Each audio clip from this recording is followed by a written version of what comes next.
Welcome back to the Blue Stable Podcast, ladies and gentlemen. It is myself, Michael Pevia, as always, joined by Marcus and let's see here. Okay, joined by Marcus and Landon. How you guys doing? Doing good, feeling great on this humidity type of Thursday. Friday's almost here, and football is almost here. We are excited, man. We got some news to talk about. Let's hop into it. Yes, sir. I'm doing fantastic. About to go see Oppenheimer here in just a little bit. Super excited about that. And some big news. I want to get out of the way. Some huge news for everybody out there. I know this is exciting stuff. Creed is reunited again. The band Creed is back. They reunited. They're going back on tour. Let's go, Scott Stapp. Woo! Awesome. Can you take me higher? Yes, you can. Oh. Hey man, I'm a sucker for My Own Prison by him. All right. Hey man, Creed is where it's at. Hey, dang it, what was that big time song? What If? Yeah, that one from the Scream movie and everything. That was their big one, right? Well, they had a lot of big ones, Mike. That's a pretty big band. But yes, that was one of the big ones. That was the one, right? Because Take Me Higher was Scott Stapp himself, right? No, that was Creed. That was Creed itself? Okay, because I know he ventured off and made his own album. Yeah, we don't talk about that, man. We talk about Creed, that's where we go. So, hey, that guitar player is a pioneer in the guitar industry. That doesn't he make his own guitars? The guitar player for Creed? Yeah, I'm sure he's got things, but they ventured off without Scott Stapp. They replaced Scott Stapp and they became Alter Bridge, which I don't know if you're a big wrestling fan or not, but they're the ones that did Edge's theme song, the Metalingus theme song. Okay. Bridge. That is Creed without Scott Stapp. Dang, so okay. Have Scott Stapp. Word for word.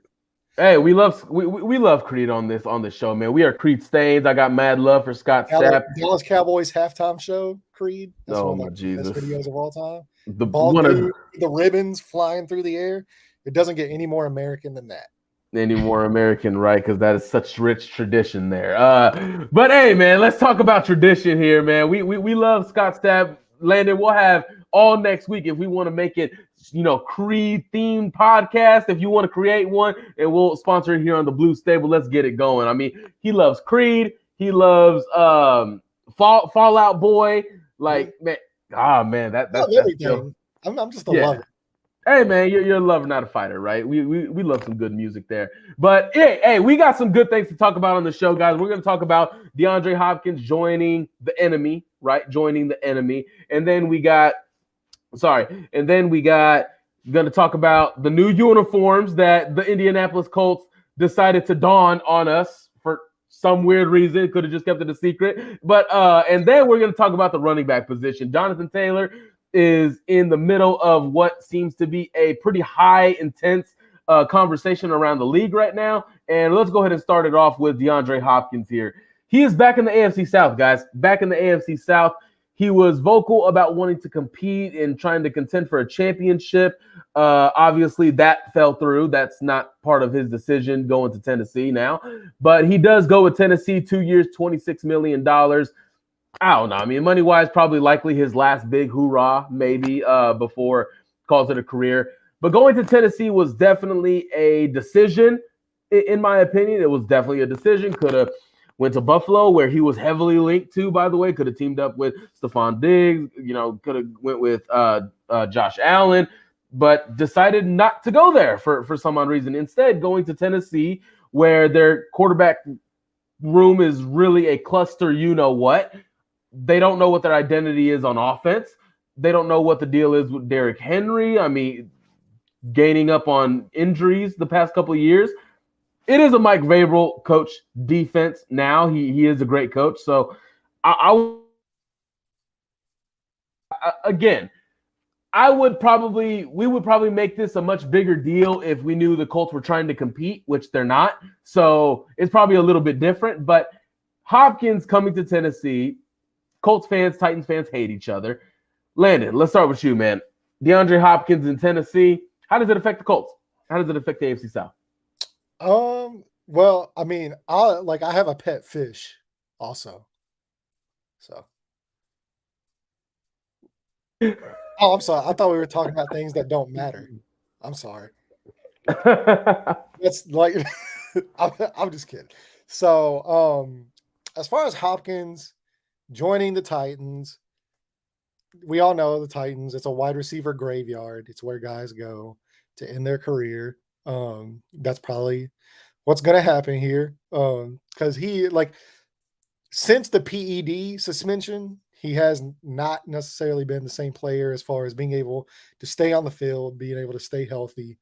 Um, and that's unfortunate because he is one of the best wide receivers in football whenever he has been available, when he has been on. Mhm. But now he's approaching, I think he's 31, maybe about to be 32. Like we know, that's generally the downturn for guys. We've seen it for years now, so we'll see what happens. But overall, they needed wide receiver help. They got wide receiver help. Like he's going to be an addition to that room for sure. Um, but there's just still so many questions as far as the quarterback situation goes. Like, are they going to stick with Tannehill? Do they go with Will Levis? That'll kind of sort itself out. And then the offensive line is still a massive question mark as well. There, I mean, it's probably one of the worst offensive lines in football. So even though, yeah, you have a great weapon, if he's healthy and everything goes to plan in DeAndre Hopkins, are you going to be able to stand in the pocket and be able to give him the ball? That's going to be another thing.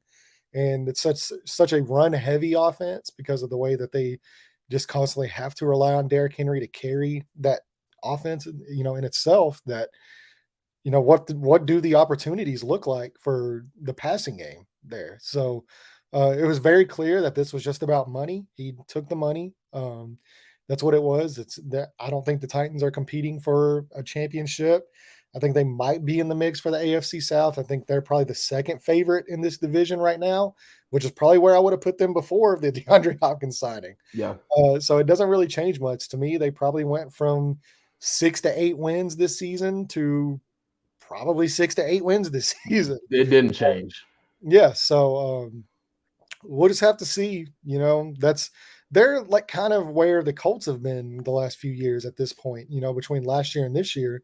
And that's just right smack dab in the middle. Like they're not bad enough to compete for a top pick, but they're also probably not good enough to compete for, the AFC title and, for a Super Bowl. And that's the one place you don't want to be as a franchise, is just right there in the middle. So, unfortunately, it might matter to that fan base. It'll help sell tickets. It'll provide a few exciting moments this season for them. But Jersey sales, yep. yeah, I mean, I don't really necessarily think it has much impact as far as the pecking order of the AFC. No. Yeah. It's just like how you said, definitely a wide receiver graveyard. Like the Randy Mosses of the world, or those Julio Jones, all of these guys towards the end of their careers ended up in Tennessee. How? We don't know. But I mean, when you look at the way that the rumors was going around with him going to Baltimore, and then other teams being involved, it's like, all right, so what happened? Maybe it was like a last minute option with Tennessee because it looked like nobody was willing to spend this much money on DeAndre Hopkins, especially after like the injury scares at his age, and the decrease of his his stats and his numbers. When you just look at it, like he still can go out there and play some football, but he's just not the same DeAndre Hopkins that we used to. Um, that we used to see. I would say him coming back to the AFC South is definitely it's not really like a chain mover like we mentioned for Tennessee, but of course he'll still out there have his DeAndre Hopkins type moments. I don't know, man. Me personally, when I heard the allegations when he got caught with those PEDs, I was like, I don't know. It was always something weird about him, but I mean, hey, it is what it is. I'm not here to judge. I'm just saying. But like I said, he's not a chain mover in my opinion. He doesn't scare me. The Colts have a lot of history with this guy. If you want to go pull out the records, I mean, we beat him when it was important. When we had that one playoff game against the Texans, we did come out favorites when they had Deshaun and the Hopkins. They had a really good season, but the Colts happened to win that game. Just saying. But, it is what it is. But like I said, good move for Tennessee. Will it do anything? Absolutely not. But hey, I'm all about players getting their money. So he got a deal done. He's playing football still. Good for him. But from the Colts fans' perspective, it is what it is. Nothing moves me at this point. I mean, they're still gonna go out there and have the same record we predicted before the move. So it is what it is. I don't think it does anything other than that. Yeah, I don't think anything else needs to be said about this. I mean, his camp kept putting out, oh, he wants to compete. You know, he wants to contend for a championship. But they also put in like he also, he's also looking for money as well. And hey, in the end, money trumps all, right? It trumps all. So other than that, Tennessee stays where it's at. It has no bearing on how Indianapolis is going to do. I don't even think Indianapolis even cares about this because again, we know what type of time frame they're in right now. So I think that's really all that needs to be said. Moving on here, the Colts decided to come out with an alternate uniform. Okay, they're coming out with an alternate uniform called Indiana Knights. And to be honest, guys, I mean, I'm looking at it right now. I don't even know what to say about this. I think like it's solid. I actually love the fact that there's a black helmet now associated with the Colts. I like that idea. It's the rest of the uniform for me, man. It's the rest of it. Like I don't know where it came from, what the theme is. I'm not from Indiana, so I'm not entirely sure if Indiana Knights is something that even looks like this. Uh Landon, let's start with you here because I feel like you got something to get off your chest. I don't know, like looking at the photos right now, I don't know if I'm looking at the Colts or Eastern Carolina. I don't know. So let's start with you, man, and let's go with Marcus. All right. So y'all don't know where Indiana Knights comes from? Like the Not at Indiana all. boys on the Indiana Knights? Not at all. That's Tom Petty and the Heartbreakers. Last Dance with Mary Jane. You ever heard that song? That's No. Indiana Knights. Oh man, come on, Mike. I've heard the song. We know Mike didn't, but I've heard it. Well, anyway, that's where it comes from. But these jerseys are an insult to Tom Petty and the Heartbreakers. Let me get that off my chest. Tom Petty's one of the greatest musical artists of this generation. And this just completely ruins that legacy. So because now every time I hear that song, I'm gonna think of these absolutely horrid jerseys. And you would think with it being Indiana Knights that it would be a blackout jersey, nighttime, blackout, black helmets, black pants, black jerseys, a little bit of blue accent. I mean, that's kind of what we were thinking. And now like it's just like this all blue, like, and it's not that I dislike the jerseys or the colors or anything like that. I like them in themselves. I just don't like them together. It's just it clashes too much. It's the color, the coordination just doesn't work with me. Plus, I'm just me, the resident old head here. I just like the old classic combo, the clean classic jerseys. I don't like any of these new stuff, especially too with all these great old school jerseys coming out. The Seattle Seahawks throwbacks, the creamsicle Buccaneers. Even the Titans, unfortunately, I hate to praise them, but they're going with the Oilers throwbacks. Those Oilers throwbacks are so cold. It's like, and then the Browns doing their jerseys and alternates and stuff. So the fact that the Colts come out and then have the worst ones to me out of all this entire bunch is just so on brand for what the Colts have produced over the last couple of years. For them to just come out and just completely stink it up. And not a fan, don't like it, but it's only 1 week out of 17. Yeah. It's probably one time we're ever going to see these jerseys, maybe. Yeah, and it seems to be a consensus on the internet. Like there's some Colts fans that love them, and that's all great. But sorry, that's my wife. You never get away. It's I'm just not a fan. Not a fan. I personally, I like because it's different. Of course, I'm not a fashion designer, so I'm not gonna go into detail with the stitches and all those good stuff. But hey, it's a black helmet. This is something Colts fans wanted for a minute, in my opinion, from what we've seen on social media. They wanted a black helmet. They wanted something different. They wanted an alternate uniform because they were tired of the traditional jerseys that we're always wearing. Of course, if it was up to me, I wouldn't have the blue top and the blue bottoms. I would have made those black with some blue stripes on it to know that we're still like representing the Colts logo in general. The logo on the jersey is a little, I mean, they could have did something other than the C. Shout out to Luke, my guy Luke Verkamp. He mentioned how the C looks like everybody's a team captain on the team, which is hilarious because that's true.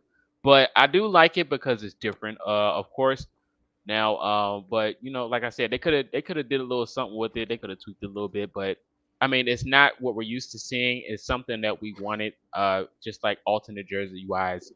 So I'm cool with it. It is what it is.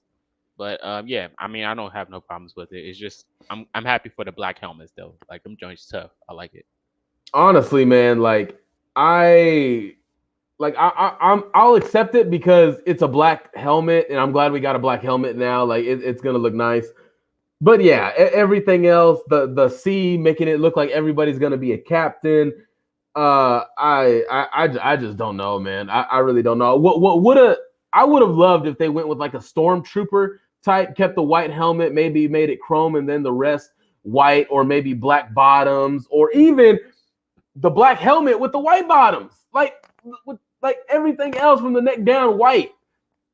It just looks. It gives me like a high school type uniform. Like it reminds me of Copper's Cove. I live near. I'm like 30 minutes from Copper's Cove. It reminds me of the Copper's Cove Bulldogs. That's what it reminds me of. That high school. None of y'all know it unless you live in in Texas.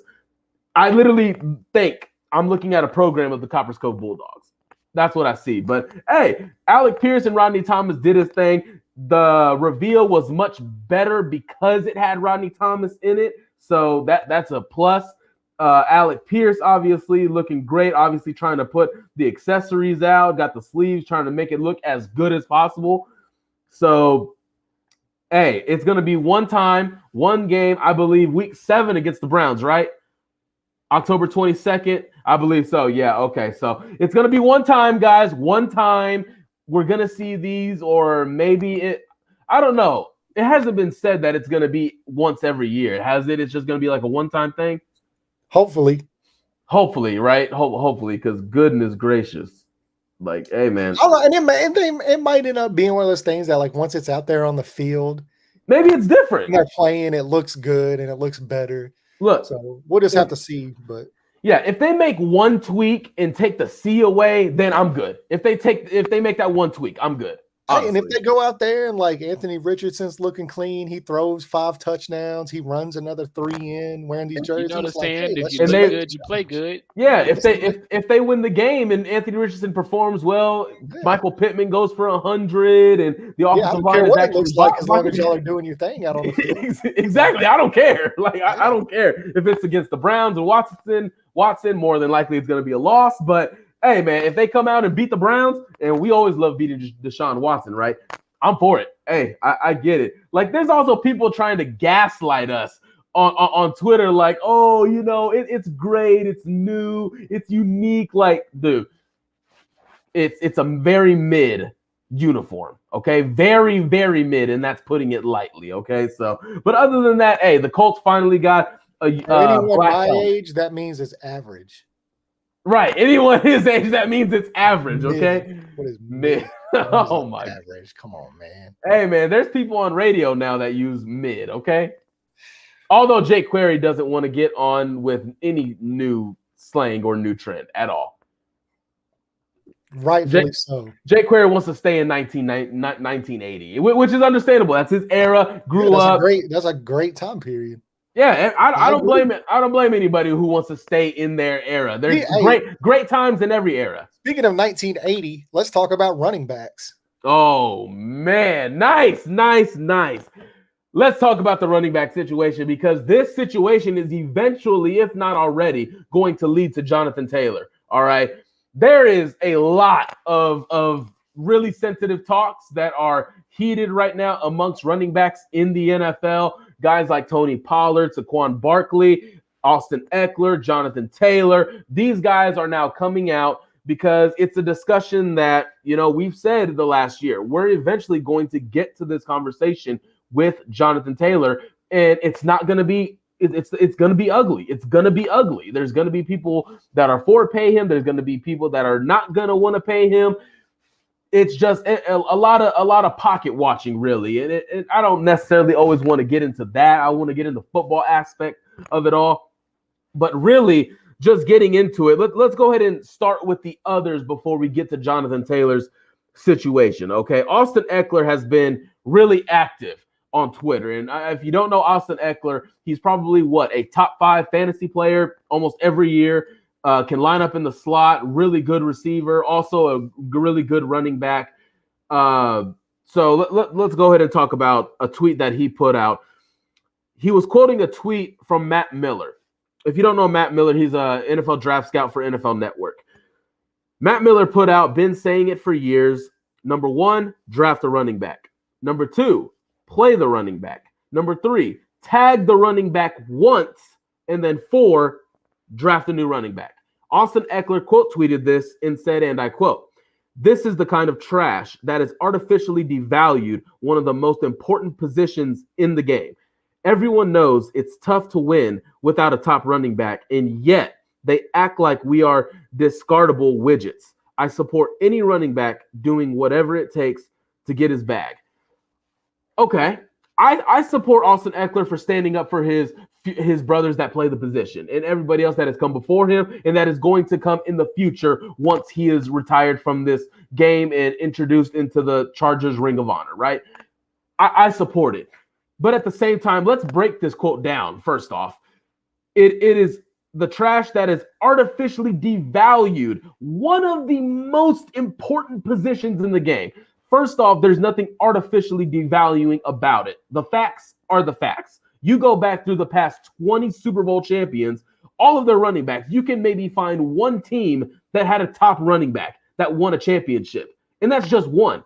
That one guy also was called Marshawn Lynch. His name was Marshawn Lynch. And not only was he a top running back, but he also had the best defense in our modern era since the Ravens, of course.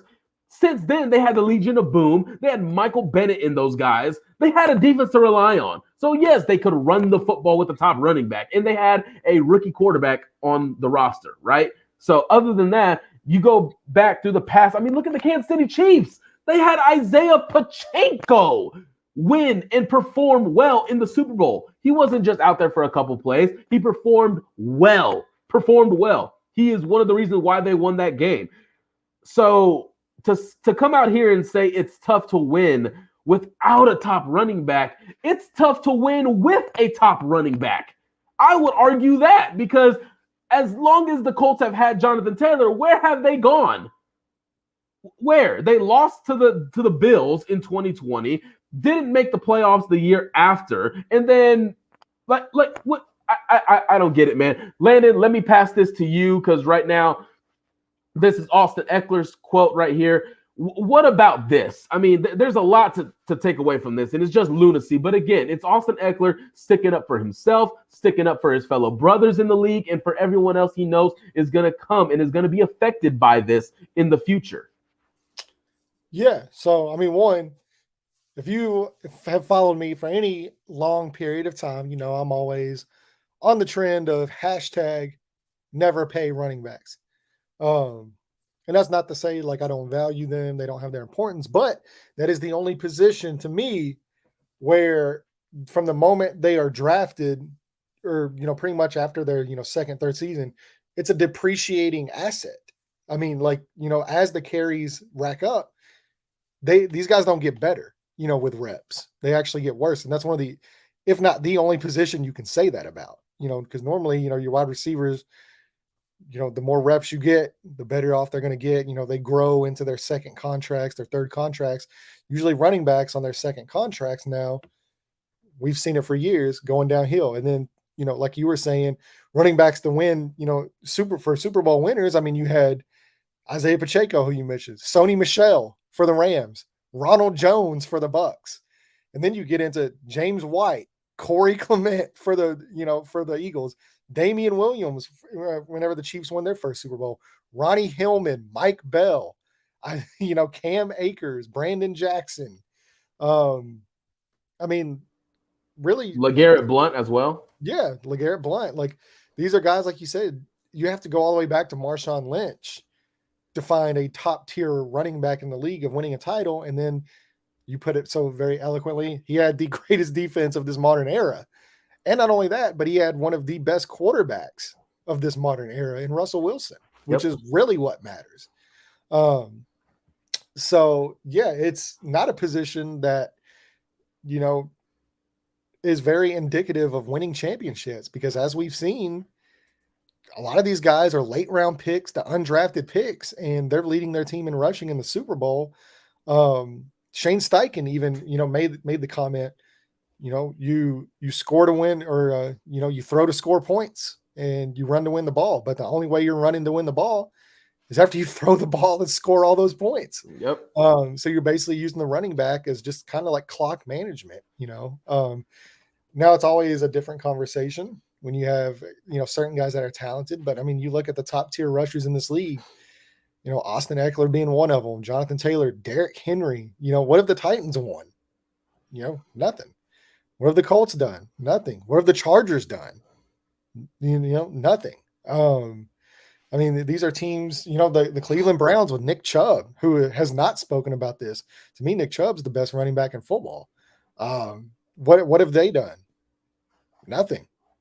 So, I mean, it's just the unfortunate reality of the way that this game is being played now. And that's through the air. So, you know, it's a tough conversation to have, but it's also a realistic conversation of where this league is and where this league is headed. Yeah, it's an ugly situation. Yeah, it's definitely one of those situations that we've talked about on this show plenty of times. And, you know, now that the situation happened, especially with the other quotes that you're going to bring, I'm sure it's like, it's a tough spot to be in because, you know, as an owner of the team and everything, you know, paying these guys contracts, it's like, you got to be careful with what you put your money and what you invest it into, and especially in the running back position, which is pretty much almost like non-existent at this point, because this is like a passing league when you look at it, especially from a fan's perspective. Even if guys that like former athletes that played in the NFL, they're saying it's a passing league. All of these numbers, all of these passing, like even last year, like you can look at the Colts as the greatest example. Like we threw the ball almost 50 times with a banged up Matt Ryan, even with Jonathan Taylor being on the field. You know, like it's like it's previously known, like those bull cow, what those running backs that's just like ram. It's not that type of football anymore. You got to get you a dual threat type of running back that can catch and run at the same time, like the Christian McCaffreys of the world. Like even Debo Samuel, he can play running back, but he can receive as well. Come out the backfield. Like even wide receivers can do what running backs can do. So why should I put my money in a running back that all he can do is run? You know what I mean? Even fullbacks like Kyle Juszczyk. You know what I mean? Like, why am I putting money in this running back when other people can do what you can do? And that's just not my mindset. That's what I'm seeing from the owners when they're not paying these guys. It's unfortunate, but like I said, the game has changed, and you got to evolve as a player to try to at least maintain your job in a position that's pretty much dead at this point in this league. And it's unfortunate, but it is what it is. And then you look at it, and correct me if I'm wrong, Nick Bosa still on his rookie contract, right? He's still on his rookie contract. And guess what? The 49ers made the trade for Christian McCaffrey.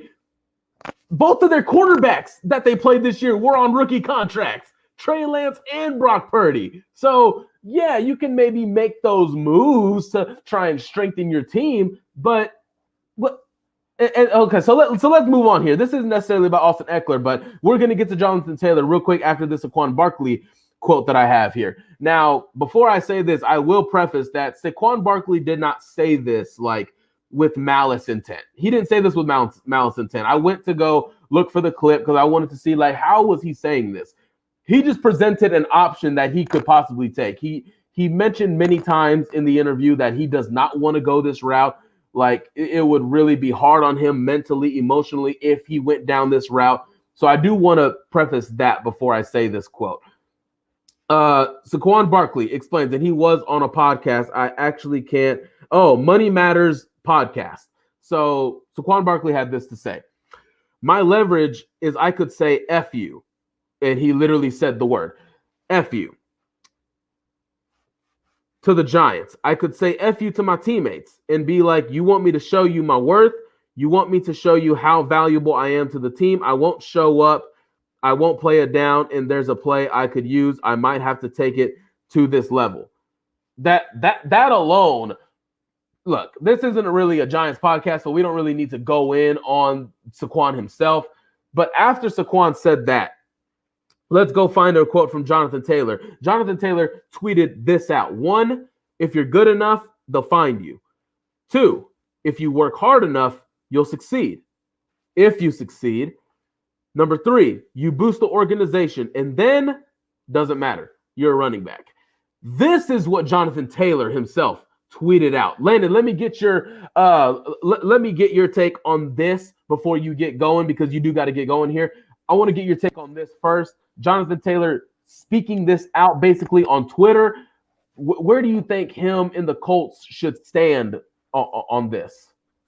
Well, I mean, I'll say this. Like, I think it's just him sticking up for his fellow running backs, for his position. I don't think it's necessarily anything to do with him and the Colts. I think it's just more necessarily him standing in solidarity with the guys at his position that are going through this right now. I do fully expect Jonathan Taylor to be signed to the Indianapolis Colts on a fair deal. Chris Ballard has made it known what he thinks of Jonathan Taylor. He's always been one of the guys that, like, he will pay his guys. But at the end of the day, there are going to be some tough conversations to be had because he is not really a threat in the passing game. We saw the injuries kind of rear their head last year, so that's something you're going to have to, talk about as well. But I fully expect him to get a deal worked out. I don't think this was a quote necessarily about him and his negotiations. I think this was more of him standing in solidarity with the guys at his position that are going through this right now.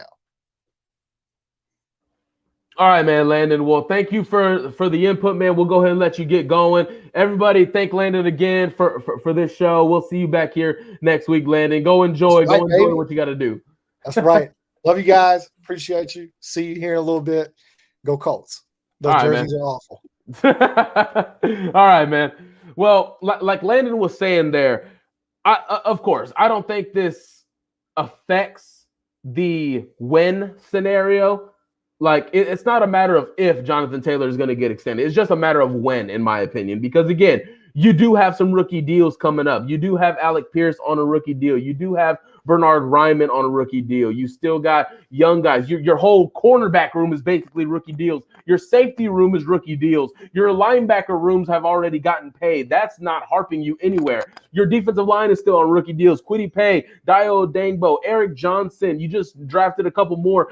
You're not really – the Colts are not in a position where they're strapped right now. Now, again, that's right now. Michael Pittman still needs to get paid, right? He needs to get paid.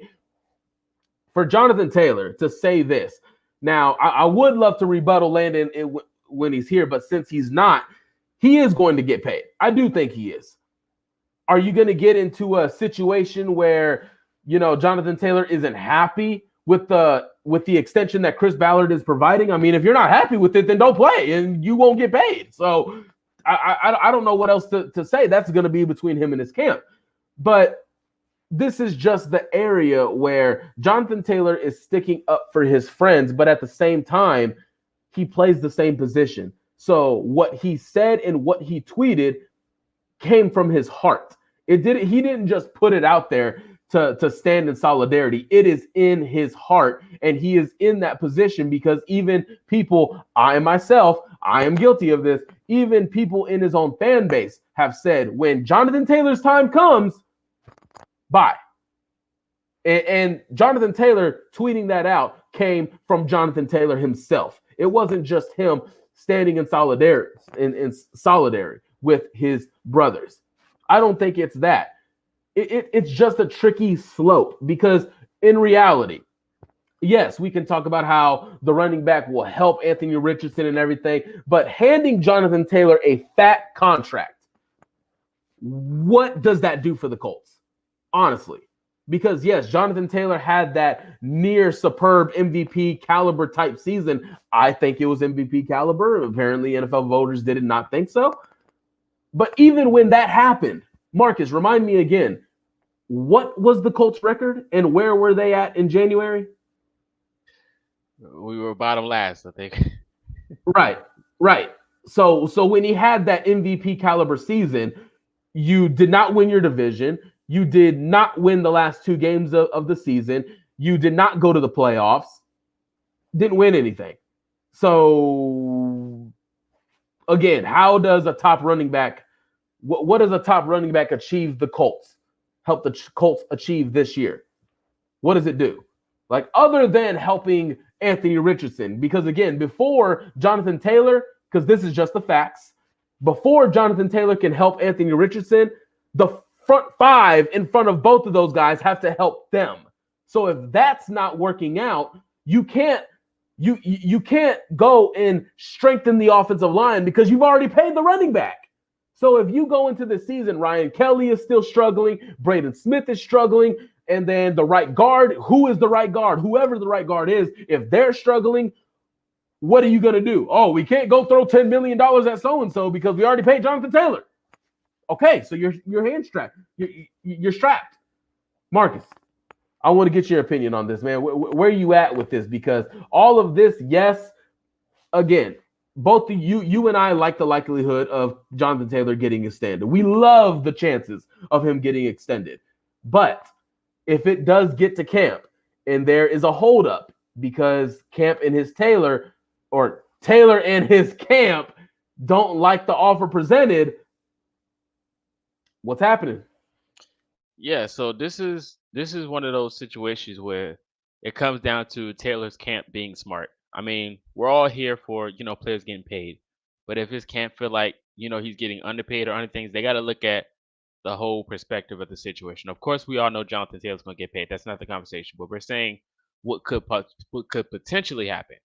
But when you look at it from a perspective of what have you done for me lately, with his fumble histories and his consistent injuries that's starting to pile up, him not being a dual threat really, it's like, you're going to get a good load of contract, but you're not going to get what guys like McCaffrey are expecting from what I'm predicting here.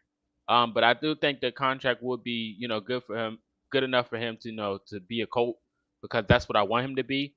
And we mentioned how he can help Anthony Richardson, evolve his game, especially having support in the backfield like a Jonathan Taylor. It's definitely good for what you want for your franchise, because you have a franchise quarterback now that needs to develop. So I think that's more. It's more of, what could you do for the team instead of what could you do for Jonathan Taylor. So like I said, I think Jonathan Taylor is a good player. He still has to bounce back from these injuries. And I think he will bounce back.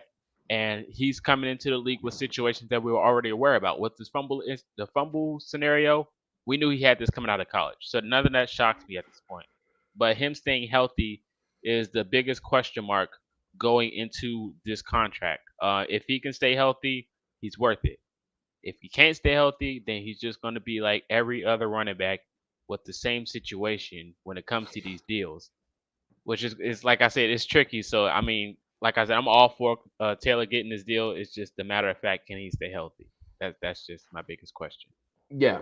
One of the things that was missed, again, it's not your fault. I mean, I even forgot it until it literally popped up in my head, was he also had 5 fumbles this past season, and 3 of them cost the Colts the game, essentially. 3 of them. So that's 3 losses. I was there for one of them. You were there for one of them, right? That was the Commanders game, right? Yes, it was. Yeah, that was the crowd. Oh, that was the Sam Ellinger game. Yeah, that's what that was. This is a tricky situation. Again, the extension is going to come. I'm sure of it. Jonathan Taylor is entering the final year of his rookie deal.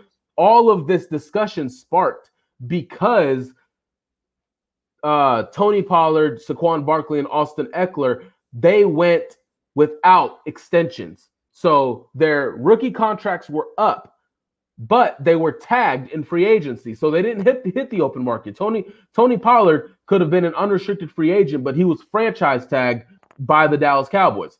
Austin Eckler, the same. Saquon Barkley, the same.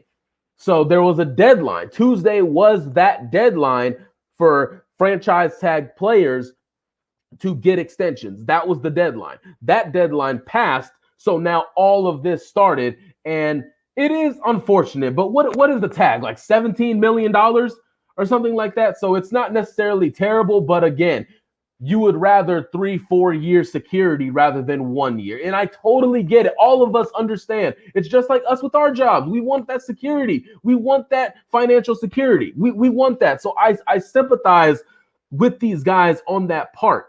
But at the same time, if Chris Ballard approaches Jonathan Taylor and says, here's a 2-year extension based at $35 million. So roughly 16, 17 million annually, 16.5. Let's say that 16.5 million annually. And Jonathan Taylor says, no, I'm worth more than that. I can't sit there and say, oh, Chris Ballard, you should have knew better. Like, I can't do that. I can't.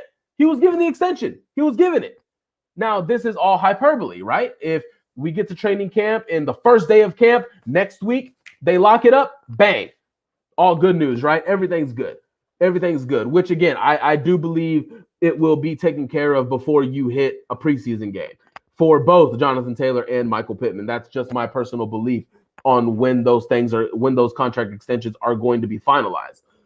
If it came down to a choice, Pittman or Jonathan Taylor, who gets a contract, Michael Pittman 100%. I don't even think that's a discussion. I don't think that's like, it's not me hating on Jonathan Taylor. I recognize him as a top 3, top 2 running back in this game at full health.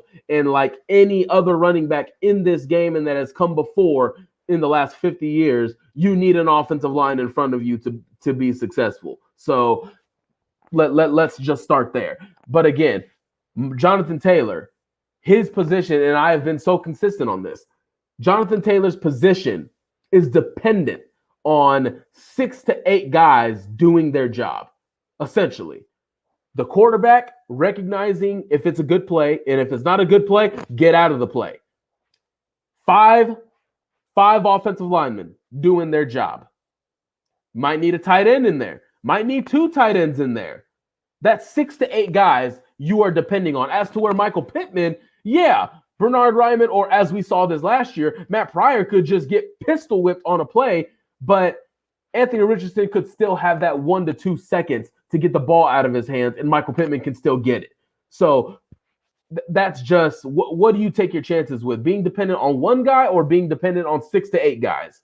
That's just the bottom line of it. So again, all of this, I really hope it doesn't get ugly between Ballard and Taylor. I really hope it doesn't. I don't think it will. Jonathan Taylor has been nothing but class, a leader, first-class citizen of Indianapolis. Chris Ballard has shown to be a great GM who sympathizes with players, great relationships with agents. Agents applaud him everywhere you go, whether if it's the draft, Senior Bowl, Combine, training camp, they all have high praise for Chris Ballard. So, I mean, the only time I could think of Chris Ballard really beefing with a player was Eric Ebron. So other than that, I mean, Marcus, your twin brother, Eric Ebron. So I don't know, like outside of him, what other player has Chris Ballard beef with, honestly. So other than that, Marcus, before we get out of here, do you have any concerns about Jonathan Taylor heading into this contract extension? No, I think they'll find a deal that can fit both the organization and the player. That's usually how it goes when Ballard's involved with these deals because he is stubborn with his money. So I mean, if you don't find a situation or I say a line between both between the team and the player, then Ballard's going to win regardless. So I think Ballard's going to be fair with this price when it comes to Jonathan Taylor, especially what he's done when he is on the field and he's active. Especially if you got a good team around him, I think he'll find a deal done. I think it'll be done before around training camp. So looking forward to that, and looking forward to seeing Jonathan Taylor back on the field. Absolutely. Hell yeah. Running through tackles, bulldozing guys. I mean, we love Jonathan Taylor, right? We're not trying to, I mean, this talk, and especially, I mean, if it's ugly now, just imagine how ugly it is between the GM, the team, the organization, and him and his agent. Like, imagine how ugly that can get sometimes. So other than that, man, I think we're good. I think we're good for this episode of the Blue Stable podcast. So I'm trying to make sure. Oh, yeah, real quick before we get out of here. Just roughly estimate, what do you think a fair annual price would be? Me personally, I'll go between, 12 and 14. Yeah, definitely do. I would say I'll go in the middle. Give me 13. Hey, that's fine. That's fine. That's okay. So other than that, guys, this has been another episode of the Blue Stable Podcast. Thank you all who have listened, who have watched live, whether if you're watching live on YouTube, watching on YouTube after we've uploaded it, or listening on Apple Podcasts, Spotify, wherever you get us, guys, make sure you subscribe and follow us on any platform. We are there for you. We are here. We are excited to get the season started. Training camp starts next week, July 25th. It is here. Both rookies and vets are reporting July 25th and not the rookies report one day, vets report 2 days later, like we have seen. So other than that, guys, he is Marcus. I am Michael. We will see you back next week on the Blue Stable Podcast. See you.